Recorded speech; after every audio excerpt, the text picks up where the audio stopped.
Hi everyone. भाई जैसा कि आप लोगों ने देखा होगा, मेरी एक अंडमान डायरीज करके प्लेलिस्ट है और मेरी जो इनिशियल वीडियोस हैं जहाँ से इस चैनल की शुरुआती वीडियोस आई थी, उसमें मैंने और मेरी फैमिली ने अंडमान में कौन कौन सी जगह देखी, हम कहाँ कहाँ पे गए, हमने क्या क्या एक्टिविटीज़ करी, उसके मैंने सारे के सारे एपिसोड्स डाल रखे हैं। आई थिंक आप अगर प्लेलिस्ट चेक करोगे तो 21 एपिसोड्स होंगे। लेकिन अभी भी जब भी कोई मेरे को जान पहचान का कोई रिश्तेदार, कोई दोस्त, कोई भी मिलता है तो वो मेरे से पूछते हैं कि यार अंडमान जाना है, कुछ प्लान करना है, कैसे करें बता दो। तो आई रियलाइज्ड कि मेरी उन वीडियोस को देख के लोगों को शायद ये तो समझ में आ जाता है कि हम कहाँ कहाँ गए और हमने क्या क्या किया, लेकिन प्रॉब्ली लोगों को अभी भी एक ऐसी इन्फॉर्मेशन की ज़रूरत है जिससे कि वो अपनी आइटनरी सोच सके कि उन्हें कहाँ कहाँ पे कौन सी जगह जाना चाहिए, कहाँ कितना टाइम स्पेंड करना चाहिए और आइडियल खर्चा या आइडियल ड्यूरेशन ऑफ स्टे किसी भी जगह का कितना होना चाहिए। तो मुझे लगा कि मैं पूरे विजिट को कंसोलिडेट करके एक वीडियो बनाता हूँ और ये एक वन स्टॉप सोल्यूशन होगी कि इस वीडियो को देख के आपको सारा कुछ पता चल जाएगा कि आपको अंडमान कब जाना है, कैसे जाना है, कैसे प्लान करना है। अब इस वीडियो के जो कंपोनेंट्स हैं, जो इसमें टॉपिक्स डिस्कस होंगे, मैं वो बताता हूँ। पहली बात travel plans, secondly duration, thirdly timing और सीजन कि कौन सा बेस्ट सीजन है जब जाना चाहिए और कौन सा सीजन अवॉइडेबल है, fourthly boarding and lodging, fifth places of interest, sixth water sports क्या क्या करने चाहिए और क्या क्या अवेलेबल हैं, सेवेंथ अप्रोक्सीमेटली कितना खर्चा कहाँ कहाँ पे होता है और आपको कितना बजट लेके चलना चाहिए, eighth point inter island travel करने की कुछ बातें, नाइन्थ पॉइंट शॉपिंग एंथुजियास्ट को वहाँ पे क्या क्या चीज़ें मिल सकती हैं खरीदारी करने के लिए और बिल की क्या इंपॉर्टेंस है। चलो ट्रैवल प्लान्स के साथ शुरुआत करते हैं। जब एयर टिकट्स लेते हैं तो आपको ये डिसाइड करना है कि आपको कौन सी फ्लाइट लेनी है। अब कुछ फ्लाइट्स हैं जो कि दिल्ली से डायरेक्टली पोर्ट ब्लेयर जाती हैं, बट वो शायद एक्सपेंसिव होती हैं, तो और भी ऑप्शंस आते हैं, जैसे कि एक कनेक्टिंग फ़्लाइट होती है जो कि कैलकाटा में कनेक्ट होती है या फिर बैंगलोर पे कनेक्ट होती है। तो अकॉर्डिंगली अपने बजट को देखते हुए कि आप कितना खर्चा कर सकते हैं और कितना लेओवर है उन प्लेसेस में, जैसे बैंगलोर में शायद हो सकता है 3 घंटे का हॉल्ट हो, कैलकाटा में 4 घंटे का हो, तो कितना आप टाइम स्पेंड करना चाहते हैं, कितने आप पैसे बचाना चाहते हैं, वो एज़ पर योर कन्वीनियंस आपको डिसाइड करना है। अब टिकट कॉस्ट जो है इट वेरीज 10,000 से लेके 30,000 तक। अब ये डिपेंड करता है कि आप कितनी एडवांस बुकिंग कराते हो, कौन से सीजन में बुकिंग कराते हो। मैं कहूँगा कि आप जितना जल्दी बुक करा सको उतना अच्छा है, ताकि आपकी कॉस्ट ट्रैवल की मिनिमम रहे। अब दूसरे पॉइंट पे चलते हैं, बैगेज एंड क्लोथिंग कि आपको क्या क्या लेके जाना चाहिए। थोड़े हल्के कपड़े, कॉटन के कपड़े पहन लीजिए और बीच वेयर स्पेशली साथ ले जाना, क्योंकि वहाँ जाके ऐसा नहीं होना चाहिए कि काश हम ये पहन के आते या वो लेके आते ताकि हम बीच में जा सकते, समुद्र में तैर सकते। सो बीच वेयर अगर आपके पास है आप वो लेके जा सकते हैं। अब वहाँ पे कई बार कई जगह चलना बहुत पड़ता है, कुछ ट्रैक्स भी हैं वहाँ पे, तो स्पोर्ट शूज़ ज़रूर डाल लीजिएगा। काफ़ी ज़्यादा धूप पड़ती है तो सन ग्लासेस भी आप पहन सकते हैं। और अब धूप की बात चली रही है तो कोई हैट या कोई कैप भी अगर आप पहन लेंगे तो भी ठीक रहेगा। और हाँ, सनस्क्रीन भी ले जाना, क्योंकि वो एक आइलैंड है जो कि इक्वेटर के बहुत पास है, तो सनलाइट काफ़ी डायरेक्ट पड़ती है, तो सनस्क्रीन आपकी स्किन को प्रोटेक्टेड रखेगी। अगर बात करें ड्यूरेशन की तो मुझे लगता है कि 7-8 दिन बहुत हैं। हालांकि हमारा विजिट तो 10 दिन का था। अब इसको आप डिवाइड कैसे कर सकते हैं, 2 दिन पोर्ट ब्लेयर के लिए, 1 दिन नील के लिए, 2 दिन हैवलॉक के लिए और फिर वापसी में आके फिर से 2 दिन पोर्ट ब्लेयर। अगर टाइमिंग की या सीज़न की बात की जाए तो नवंबर से फरवरी बेस्ट सीज़न है और अवॉइडेबल मैं कहूँगा कि ये जुलाई से लेकर सितंबर अक्टूबर तक के मौसम जहाँ पे बहुत बारिशें होती हैं, जो मानसून सीज़न है, उसको अवॉइड कीजिए। अगला पॉइंट है बोर्डिंग एंड लॉजिंग। अब आपको चॉइस बहुत मिल जाएगी, होटल्स तो भर भर के हैं क्योंकि टूरिस्ट डेस्टिनेशन है। एक एवरेज अच्छा खासा बजट होटल आपको 2,500 से 5,000 रुपये पर नाइट में मिल जाएगा, जिसमें कि ब्रेकफास्ट कॉम्प्लीमेंट्री होता ही है। अगर आप होटल वालों से बात करेंगे तो आप नेगोशिएट भी कर सकते हैं, जिसमें कि वो आपको होटल से लेकर एयरपोर्ट तक की पिक एंड ड्रॉप सर्विस भी देते हैं। अगला पॉइंट है प्लेसेस ऑफ इंटरेस्ट, वही सारी जगह जो आपने वीडियोस में देखी थी। पहले बात करते हैं बीचेस के बारे में, जिसके लिए लोग अंडमान जाते हैं प्राइमरीली। पोर्ट ब्लेयर के अंदर कॉर्बेन्स कोव करके एक बीच है, वहाँ तो जरूर जाना है क्योंकि वहाँ पे एक यूनिक वाटर स्पोर्ट एक्टिविटी होती है, सी कार्टिंग, जो कि वर्ल्ड में सिर्फ 3 जगह और इंडिया में सिर्फ एक ही जगह होती है। अगर इसकी डिटेल्स देखनी हो तो आई बटन में आपको इसकी वीडियो मिल जाएगी। बाकी इसके अलावा बोट राइड्स और जेट स्की और पैरासेलिंग भी होती है, लेकिन वो आपको हैवलॉक में ही मिल जाएगी। उसके बाद जो बीच आता है वो है नॉर्थ बे। वहाँ पे स्नॉर्कलिंग कराते हैं और ग्लास बॉटम बोट राइड में या फिर सेमी सबमरीन में आपको कोरल्स दिखाते हैं, but that can be avoided अगर आपको नील आइलैंड या फिर हैवलॉक जाना है। तो जो आपका डे 1 है जिसमें आप पोर्ट ब्लेयर में जाएंगे, मैं रेकमेंड करूंगा कि आप कॉर्बेन्स कोव जा सकते हैं। North Bay can be avoided, लेकिन फिर भी आप एक सेमी सबमरीन की राइड ले सकते हैं, नीचे कोरल्स देख सकते हैं, और क्योंकि वो सेमी सबमरीन है ही सिर्फ नॉर्थ बे में और कहीं है नहीं, so that is something unique, वो आप ट्राई कर सकते हैं। उसके बाद अगर आपके पास टाइम बचता है तो आप मुंडा पहाड़ और चिड़िया टापू भी जा सकते हैं कॉर्बेन्स कोव के बाद, नहीं तो आप अगले दिन सुबह भी जा सकते हैं। शाम के टाइम पे आप सेलुलर जेल जा सकते हैं, और रात के टाइम पे उसी सेलुलर जेल के अंदर एक लाइट एंड साउंड शो होता है, आप वो भी अटेंड कर सकते हैं। उस बीच अगर आपके पास बीच में थोड़ा सा टाइम है तो आप कुछ म्यूजियम्स कवर कर सकते हैं, जैसे कि आर्कियोलॉजिकल म्यूजियम, काला पानी म्यूजियम, और चिड़िया टापू के साथ ही एक बायोलॉजिकल पार्क था वो भी। एक नेवल मरीन म्यूजियम भी है, अगर आपके पास टाइम हो तो आप वो भी कवर कर सकते हैं, और अगर नहीं भी कवर कर पाए तो कोई बात नहीं। अगले दिन सुबह आप निकल सकते हैं रॉस आइलैंड के लिए। आपको वहाँ पे पूरी ब्रिटिश हिस्ट्री के बारे में पता चलेगा कि किस तरह से ब्रिटिशर्स ने कॉलोनाइज किया था, किस तरह से उन्होंने अपने स्ट्रक्चर्स बनाए थे और कैसे वो वहाँ से अंडमान को कंट्रोल करते थे। एक हिस्टोरिकल पॉइंट ऑफ व्यू से देखा जाए तो मैं ये कहूँगा कि रॉस आइलैंड जाना इज़ अ मस्ट विजिट। शाम के टाइम में आप अगर वॉक करने के शौकीन हैं तो एक मरीन ड्राइव है पोर्ट ब्लेयर में, आपको वहाँ वॉक करना काफ़ी अच्छा लगेगा। बहुत अच्छी लाइटिंग है वहाँ से, आपको पूरा एक मुंबई के मरीन ड्राइव की तरह लाइट्स का एक नेकलेस नज़र आएगा पूरे पोर्ट ब्लेयर का।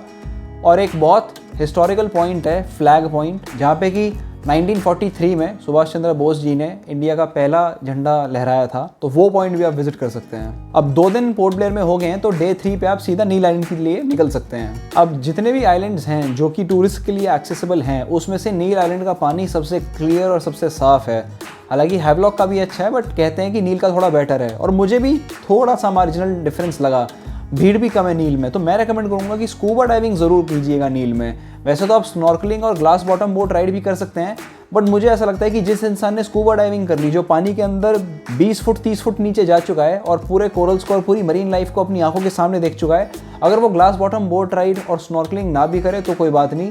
कुछ लोग हैं जिन्हें वाटर से बहुत ज़्यादा फोबिया होता है, जो स्कूबा डाइविंग नहीं कर पाते हैं, तो वो स्नॉर्कलिंग और ग्लास बॉटम बोट राइड करके मैनेज कर सकते हैं अगर किसी को मरीन लाइफ देखनी है। कोशिश कीजिएगा कि आप अपनी स्कूबा डाइविंग मॉर्निंग आवर्स में कर लें, क्योंकि उसके बाद थोड़ा सा शाम के टाइम पे आप नेचुरल ब्रिज ज़रूर विजिट करना, और उसके बाद आप सनसेट पॉइंट पे जा सकते हैं लक्ष्मणपुर बीच पे। अब ये जो नेचुरल ब्रिज है, ये मैंने थोड़ा सा दोपहर को और शाम को इसलिए बोला है क्योंकि आप वो विजिट ही तब कर सकते हो जब लो टाइड होती है। जब हाई टाइड होती है तब आप वैसे ही उसको क्रॉस नहीं कर सकते, तो उसका एक स्पेसिफिक टाइम होता है। इसलिए कोशिश करना कि आप स्कूबा डाइविंग मॉर्निंग में कर लो, और अर्ली इवनिंग में आप नेचुरल ब्रिज देख लो, एंड लेट इवनिंग में आप अपना सनसेट लक्ष्मणपुर बीच पे एंजॉय कर सकें। अगर सनसेट कैसा होता है, कैसा दिखता है, आपको जानना है तो आई बटन में वीडियो ज़रूर है, उसको क्लिक करके एक बार देख लेना। जो डे 4 है आपके विजिट का, और जो नील आइलैंड का सेकंड डे है, उसमें आप सुबह सुबह उठ के सीतापुर बीच पे जाके सनराइज़ देख सकते हैं। सनराइज़ देखने के बाद अगर बाई चांस पिछले दिन स्कूबा डाइविंग मिस हो गया या आपका नाम उस स्लॉट में नहीं आ पाया, तो आप उस दिन स्कूबा डाइविंग कर सकते हैं मॉर्निंग में, और दोपहर को आप अपनी फेरी पकड़ के हैवलॉक जा सकते हैं, क्योंकि नील आइलैंड में उसके अलावा कुछ है नहीं। अब डे 4 पे जिस दिन आप हैवलॉक आइलैंड में पहुंचते हैं, उस दिन आप अपने होटल में चेक इन करते ही इमीडिएटली राधानगर बीच के लिए निकल सकते हैं। बहुत अच्छा बीच है, एशियाज़ बेस्ट बीच का अवार्ड मिल चुका है उसको। वहाँ पे you can have a swim in the beach, और आप सनसेट भी इंजॉय कर सकते हैं वहाँ पे। अब नील आइलैंड में और हैवलॉक में एक बहुत बड़ा डिसएडवांटेज ये है कि टूरिस्ट बहुत ज़्यादा आते हैं, और रोड्स जो हैं वो थोड़ी सी लिमिटेड हैं। तो अगर बहुत ज़्यादा टैक्सीज हो जाएंगी तो रोड्स कंजेस्टेड हो जाएंगी, इसलिए वहाँ की गवर्नमेंट ने क्या करा हुआ है कि नंबर ऑफ टैक्सीज़ के परमिट्स बहुत लिमिट करे हुए हैं। तो येलो नंबर प्लेट वाली गाड़ियाँ ज़्यादा अलाउड वहाँ है नहीं, लिमिटेड नंबर ऑफ टैक्सीज़ हैं। तो प्रॉब्लम ये होती है कि कुछ ही टैक्सीज़ हैं वो बहुत ज़्यादा लोगों को सर्व कर रही होती हैं, तो कहीं ना कहीं आपकी इंडिपेंडेंस छिन जाती है। अगर आप चाहते हो कि आप कहीं पे ज़्यादा टाइम स्पेंड करो, कहीं अपनी कन्वीनियंस के हिसाब से कहीं पे जाओ, तो वो पॉसिबल नहीं हो पाएगा, क्योंकि टैक्सी वाला अगर आपको कहीं छोड़ रहा है तो वो किसी और को उस टाइम पे ला रहा होगा। थोड़ी सी इंडिपेंडेंस मेंटेन करने के लिए मैं रेकमेंड करूँगा कि आप 2 व्हीलर कोई स्कूटर हायर कर सकते हैं, बहुत सस्ता 500-600 रुपये पड़ता है फॉर 24 आवर्स, एंड आप उस स्कूटर पे पूरा आइलैंड घूम सकते हैं और आपके पास कंप्लीट इंडिपेंडेंस रहती है। हमने भी स्कूटर हायर करे थे अपने टाइम पे। अब जो डे 5 है और जो हैवलॉक का डे 2 है, उस दिन आप सुबह सुबह काला पत्थर बीच पे जाके सनराइज देख सकते हैं। सनराइज देखने के इमीडिएटली बाद आप लोग निकल जाइए एलिफेंट बीच के लिए। अब एलिफेंट बीच के लिए 2 तरीके हैं, या तो आप ट्रैकिंग करके जा सकते हैं या फिर आप बोट से जा सकते हैं। अब कुछ लोग हैं जो कि बहुत ज़्यादा ट्रैक करने में इंटरेस्टेड नहीं होते हैं, रास्ता भी थोड़ा सा स्वम्पी एरिया का है, जंगल का है, बट मुझे ऐसा लगता है कि अगर आप एडवेंचर पे निकलें तो फिर एडवेंचर का मज़ा हर तरह से लेना चाहिए। तो मैंने और मेरे पेरेंट्स ने ट्रैकिंग करना प्रेफर करा था। ट्रैक जो है वो करीबन 40 मिनट का होगा, लेकिन बोट आपको आई थिंक 10-15 मिनट में पहुंचा देती है। लेकिन इसके अंदर एक और डिसएडवांटेज ये है कि बोट 3 घंटे बाद आपको वापस भी लेके आती है। तो अगर आप एक टाइम पे पहुंचे हो तो फिर आपका बुलावा आना शुरू हो जाता है और आपको दोबारा उसी बोट में 3 घंटे बाद जाना है। लेकिन अगर आप ट्रैक करके गए हो तो आप 3 घंटे, 4 घंटे, 5 घंटे कितने भी टाइम स्पेंड कर सकते हो, वो आपके ऊपर है कि आपको वापस कब आना है।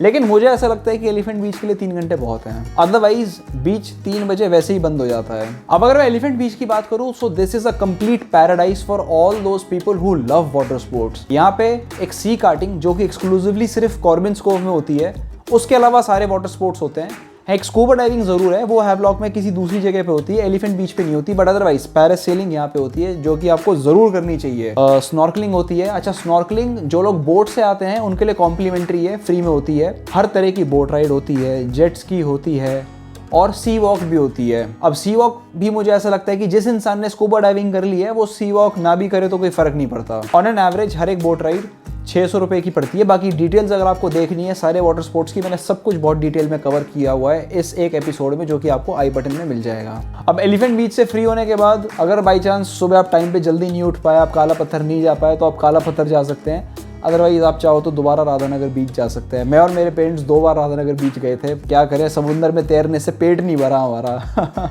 उसके बाद अगला दिन जो कि आपके विजिट का डे 6 है और हैवलॉक का डे 3 है, आप फेरी लेके पोर्ट ब्लेयर जा सकते हैं, बिकॉज हैवलॉक में आपने मोर और लेस सब कवर कर ही लिया है। अब डे 6 पे जब आप पोर्ट ब्लेयर में पहुंचते हो तो आपके पास 2 ऑप्शंस हैं।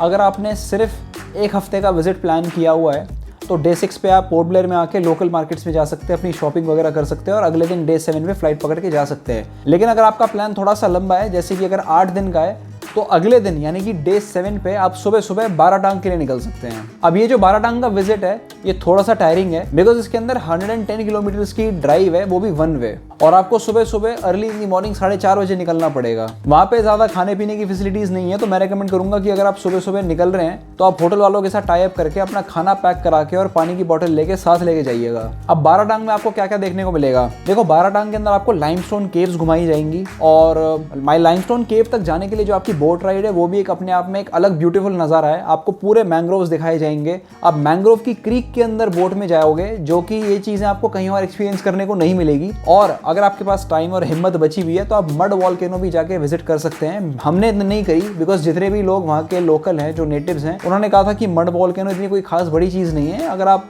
स्किप भी कर दो तो कोई बात नहीं। थोड़ी सी थकावट ज़्यादा हो गई थी तो हमने वो कवर नहीं करा, लेकिन अगर आप एनर्जी से भरपूर हैं और आपको सब कुछ देखना है तो मड वॉल्केनो भी आप देख सकते हैं। अब कुछ लोग हैं जिनका ट्रिप 8 दिन से ज़्यादा का होता है, 9-10 दिन का होता है, 11 दिन का होता है, तो मुझे ऐसा लगता है कि अगर किसी का इतना लंबा ट्रिप है तो आप लोग 12 टांग से और आगे, जो कि बिल्कुल नॉर्थ एंड अंडमान का डिगलीपुर, वहाँ तक जा सकते हैं। डिगलीपुर में एक सबसे जो हाईलाइट है वो है रॉस एंड स्मिथ आइलैंड। तो उसकी क्या खास बात है कि एक आइलैंड यहाँ पे, एक आइलैंड यहाँ पे है, और बीच में एक पतली सी स्ट्रिप है जो कि उन दोनों को ज्वाइन करती है। जब हाई टाइड होता है तो वो स्ट्रिप पानी में डूब जाती है, और जब लो टाइड होती है तो स्ट्रिप पे आप एक आइलैंड से दूसरे आइलैंड तक चल के जा सकते हो।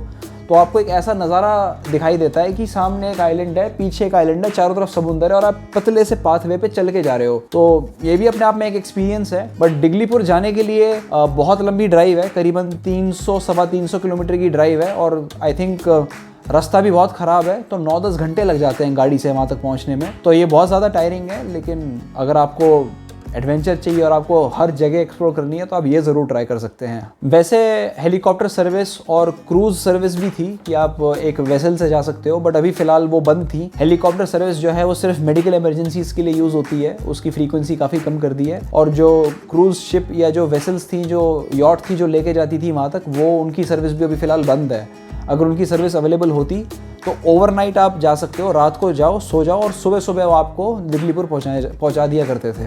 अब बात करते हैं इंटर आइलैंड ट्रांसफ़र की, कि पोर्ट ब्लेयर से जब आप नील जाते हैं, नील से हैवलॉक जाते हैं और हैवलॉक से पोर्ट ब्लेयर जाते हैं, तो क्या क्या ऑप्शंस आपके पास अवेलेबल हैं। अब अगर मैं इंटर आइलैंड ट्रांसफ़र्स की बात करूँ तो आपको 2 ऑप्शन मिलते हैं, एक प्राइवेट फेरी का और एक गवर्नमेंट फेरी का। गवर्नमेंट फेरी सस्ती होती है, प्राइवेट थोड़ी सी एक्सपेंसिव होती है, पर प्राइवेट में थोड़ी फैसिलिटी बेटर होती है, आपको खाने पीने के लिए चीज़ें मिल जाएंगी, सीटिंग थोड़ी बेटर है, थोड़ी कंफर्टेबल है, एयर कंडीशनड है। प्राइवेट के अंदर 2 ऑप्शंस हैं जो सबसे ज़्यादा पॉपुलर हैं, एक है आशी और एक है मैक्रूज़। मैक्रूज़ इज़ लग्जरी, उसके थोड़े रेट्स ज़्यादा हैं।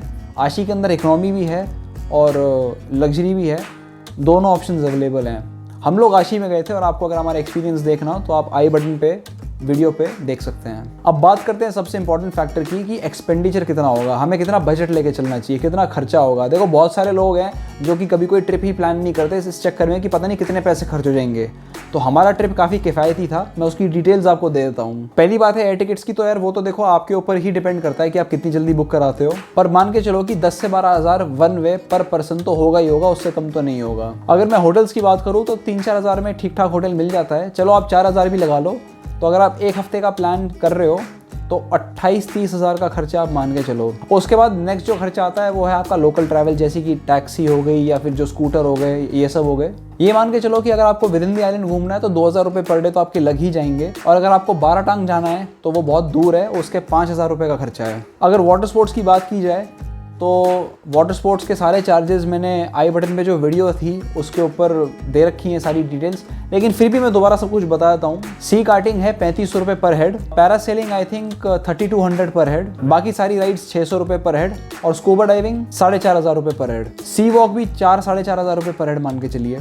इंटर आइलैंड की अगर मैं बात करूँ, जो आप फेरी से जाते हैं, चाहे प्राइवेट हो चाहे सरकारी हो, मैं फिर भी मान के चलता हूँ कि 3 से 4 हज़ार रुपये तो आपके खर्च हो ही जाएंगे पर हेड। बाकी जितने भी म्यूजियम्स हैं जिनकी मैंने बात करी थी, जो सेलुलर जेल का विजिट है, गाइड को पैसे देने, फिर लाइट एंड साउंड शो, ये सब मिला मिलू के आप ये लगा लो कि शायद 1000 रुपये में काम हो जाएगा आपका पर हेड। अगला खर्चा शॉपिंग है, जो कि टोटली आपकी डिस्क्रिप्शन पे है। कोई भी अगर आपको छोटा मोटा गिफ्ट आइटम लेना है जो कि सिर्फ शेल्स का बना हुआ है, तो वो सबसे सस्ता आपको नील आइलैंड में मिलेगा। हैवलॉक के अंदर नील के मुकाबले ऑप्शंस और वेराइटीज़ थोड़ी ज़्यादा हैं, लेकिन पोर्ट ब्लेयर सबसे ज़्यादा एक्सपेंसिव लगा हमें सरप्राइजिंगली। ऐसा कहते हैं कि जो भी आप गिफ्ट आइटम्स लेते हो तो उनका बिल ज़रूर अपने पास ले लेना, क्योंकि एयरपोर्ट पे कई बार ये लोग शेल्स को ले जाना अलाउ नहीं करते अनलेस एंड अनटिल आपके पास बिल हो, तो थोड़ा सा बी केयरफुल। अगर आप लोग थोड़े से हेल्थ कॉन्शियस हो और बीच में भूख लगे ट्रैवल के दौरान, तो आप चिप्स और बिस्किट खा के अपना पेट नहीं भरना चाहते, तो कोई बात नहीं, आपको नारियल हर जगह मिलेगा। तो नारियल पानी आप पी सकते हैं, और मलाई वाला नारियल लेंगे तो उसको आप खा भी सकते हैं, तो that will keep you boosted with energy. और वैसे भी जब कोविड का पीरियड था तो सब लोगों ने बहुत नारियल पानी रेकमेंड करा था, तो आप भी नारियल पानी इंजॉय कर सकते हैं। अगर बात करी जाए फ़ोटोग्राफी की, तो हालांकि हम तो सबके सब अपने मोबाइल से फ़ोटोज़ लेते हैं, लेकिन कुछ एरियाज़ हैं जहाँ पे आपको प्रोफेशनल फ़ोटोग्राफर्स की भी सर्विसेज मिल जाएगी एट अ नॉमिनल कॉस्ट। जैसे कि हम जब सी कार्टिंग कर रहे थे तो हमने एक फ़ोटोग्राफर को पैसे दिए थे, तो उसने 500 रुपये लेके हमारी सी कार्टिंग की फ़ोटोज़ ली थी। सिमिलरली स्कूबा डाइविंग के लिए भी अगर आप जाते हो तो आप अपना फ़ोन तो लेके जा नहीं सकते अंडर वाटर, तो वो एक गोप्रो कैमरा यूज़ करते हैं आपकी वीडियो रिकॉर्डिंग के लिए और आपकी फ़ोटोज़ लेने के लिए, और उस चीज़ के लिए भी वो 500 रुपये चार्ज करते हैं। एक बहुत इंपॉर्टेंट चीज़ है जो कि मैं छोड़ना नहीं चाहूँगा, वो है कम्युनिकेशन। तो मोबाइल सिग्नल्स की काफ़ी दिक्कत रहती है। पोर्ट ब्लेयर के अंदर तो खैर सारे ऑपरेटर्स काम करते हैं, लेकिन जियो की फिर भी दिक्कत रहती है कुछ कुछ पॉकेट्स में पोर्ट ब्लेयर में। नील आइलैंड में तो सिर्फ BSNL का ही सिग्नल आता है, और हैवलॉक में BSNL और एयरटेल का सिग्नल आता है, तो जियो वालों को बहुत ज़्यादा मुसीबत होने वाली है। चलिए जी, that's all from my side. मैंने कोशिश करी है कि मैं सारी चीज़ें कवर करता अपनी ट्रिप के बारे में भी, और डिटेल्ड वीडियोस तो आपको प्लेलिस्ट में मिली जाएगी। आई होप कि ये वीडियो आपको बहुत इन्फॉर्मेटिव लगी हो और ये आपकी हेल्प करे आपकी आइटनरी को प्लान करने में। अगर फिर भी कोई ऐसी चीज़ है which you feel was not answered in this video, या आपके मन में और भी कोई क्वेश्चन है, आपको कुछ पूछना है, please feel free to connect with me. आप नीचे कमेंट बॉक्स में अपने सवाल पूछ सकते हैं, and I will be happy to answer them to the best of my knowledge. चलिए अभी के सिर्फ इतना ही। Enjoy your vacation, have a nice time with your family, bye.